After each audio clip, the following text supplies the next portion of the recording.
Monsieur le Président, bonjour. Il y a quelques mois, vous nous avez invités à la mobilité en nous demandant de traverser la rue pour chercher un emploi. C'est donc ce que j'ai fait et je pars dans quelques jours à 1000 km de chez moi pour faire ma saison de moniteur de ski à Val Thorens. N'y a-t-il pas quand même une incohérence en taxant aussi durement les carburants qui vont me servir à me rendre à mon travail?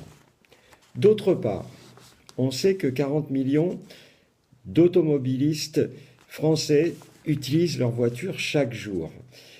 L'essence est donc un produit de consommation courante. Comment expliquer qu'il soit taxé à 60% alors qu'un produit de luxe, lui, n'est taxé qu'à 35%? Je suis moi-même respectueux de l'environnement, mais l'argument écologique ne tient pas quand il s'agit de taxer les carburants.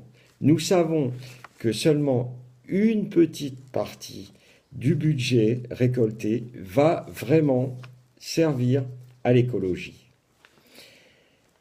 J'ai envie de vous demander comment font les autres pays européens, comme l'Allemagne, l'Espagne, le Luxembourg, pour maintenir des prix aussi faibles pour leur carburant.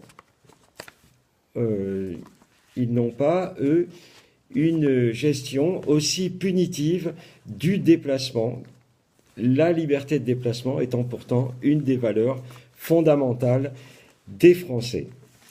Les Français vous ont élu parce que vous êtes un ancien banquier. Et ils ont pensé que vous alliez gérer la France comme une entreprise. Mais c'est vraiment céder à la facilité que de taxer ainsi les carburants. C'est aussi facile et aussi simple que de hausser le taux de la TVA. Les Français s'attendaient, je pense, à autre chose. Et tout ça laisse une impression d'amateurisme, l'impression que chaque ministre tire la couverture à lui et qu'il n'y a plus de pilote dans le bateau.